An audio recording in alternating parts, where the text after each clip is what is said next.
Fourth thing is ensuring disciplined decision making. Now, I think I may have mentioned Anand Samwell. Anand was the head of portfolio management for American Express, and they were very successful and had lots of success. And he wrote a book called Optimizing Corporate Portfolio Management, which was on my desk but isn't there now. And in his book, Anand identified these 6 sinners of portfolio management. He said too often you've got the closer, the screamer, the end arounder, the strategist, the doomsdayer, and the optimist. And I said to him, and the trouble is I see them not as individuals. I see one person who's got, these are different tactics they use.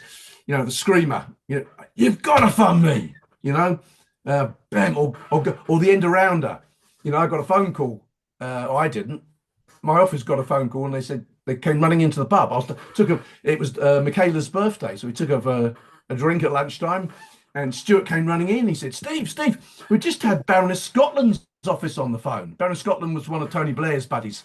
She's Baroness Scotland's on. She's told us we've got to invest in Project X. And I said, well, I don't know where it says find a tame minister in our investment criteria, but okay. So we went back to the office and we put a note out to all the stakeholders. We've got this project. It doesn't meet our agreed investment criteria, but the minister has instructed us to invest money in it. So that means, David's project won't get funded for another 3 months, and Veronica's project's going to be put back by 3 months. The phone rang. It's Baroness Scotland's office. Baroness Scotland would like to see you, Steve. So over I went, and she said, Stephen, what is this? I said, Minister, we've got agreed criteria. These criteria were agreed by you and by your fellow ministers. We had 4 ministers. You've all agreed them. This project doesn't meet our agreed criteria. That's why we weren't funding it. If it was my money, I would give it to them. I thought it was a really good project. They don't meet the criteria. She said, don't they, Stephen? I said, didn't they tell you that, Minister? Funny, isn't it? I said, we don't know what the costs are. Don't we, Minister? Sorry, don't we, Stephen? No, we don't, Minister. I said, any other problems? Yeah, we don't know what the benefits are. Oh dear. Stephen, what should we do?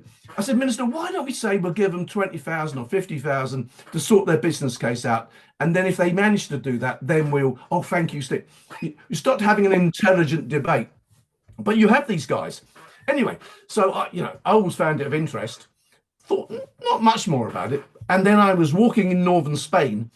Remember, I wrote MOP. I was paid to write MOP, Management of Portfolios with Craig Kilford, Insights in a Weird and Wacky World of Government. So I left in 2011, and about 2018, I was walking across southern Spain. I do lots of walking in Spain on the old Camino paths. And I'm walking on this path, very lonely in southern Spain, not many people about, and the phone rings. Blimey. And they said, hi, Steve, it's one of the consulting firms here. We're doing some work for a UK government department, and they want some guidance on portfolio management. I said, well, tell them they've already got one. They paid me to write it 10 years ago. I said, well, no, they want to pay you to write another one, an updated one. Oh, okay. All right. So I did the first draft. Weird. Okay, I don't mind. So I wrote it and I sent it off, the first draft, or parts of it, the first draft, and I included these 6 sinners that Samuel says you've got to be aware of. This is not being disciplined. Remember the point about we have to be disciplined. And they rang me, that the team that were doing the work. They said, Steve, you've got a lot of foreign stuff in here. We don't want the foreign. We're England. We don't, the UK. We don't want foreign stuff. So take all the foreign stuff out. And you've got a lot of examples from the private sector. We don't want any of that rubbish. Just UK government, where you're going to struggle to get an example of anything. I mean, Flupia was talking on Monday at this conference about. Someone said, "Have you looked at China and what they're doing with projects and programs?" He goes, "Oh yeah, but you can't trust the Chinese government with the numbers." And I laughed out loud. You think you can trust the UK? Come on, crying out loud. They never published the Gateway 5 reports. Everything was secret. You couldn't, when you get a freedom of information request, you can get awfully creative about, when you say, well, what's the cost? Well, what do you mean? Capital, operating cost? Do you mean most recent report? Shall we include the committed expend? Get very creative. Anyway, so I took it all out. I took the Samwell stuff out, sent it back to them. There's no, not the Samwell stuff. That's brilliant. Put it back in. I thought, isn't that interesting? The people at the centre that are doing the rules for portfolio management in the UK government love this.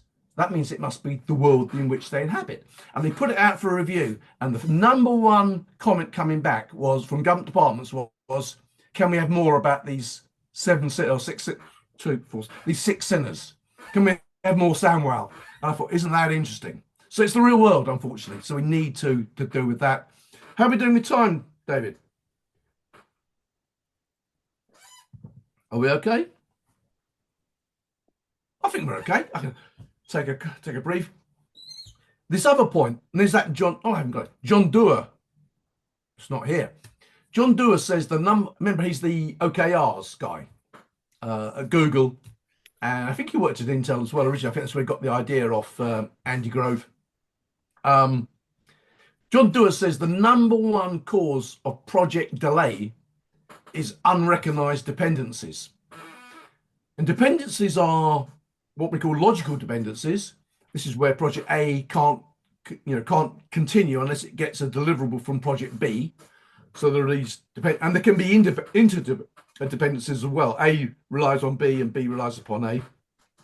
But there are also what we call logistical dependencies, where, for example, projects need legal advice, and yet we've only got 50 hours of legal advice this week, and we've started projects that need 100 hours. And so you end up with, it's the analogy is with these phantom traffic jams, where, we've all been in them, and we say, well, what's causing it?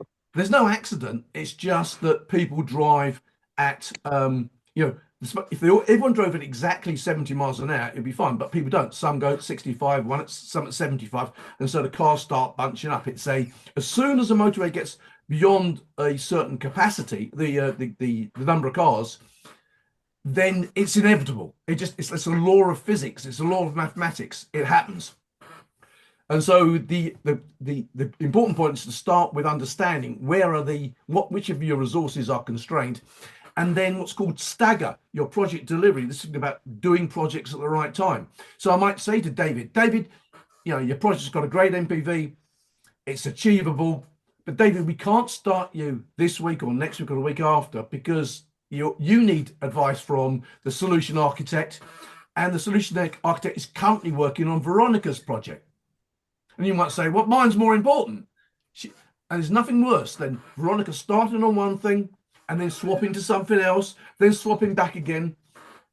The American Psychological Association did some research, and their conclusion was there is the impact on efficiency of the stop-start stuff, doing more than one thing at a time. The impact is a 40% negative impact on efficiency.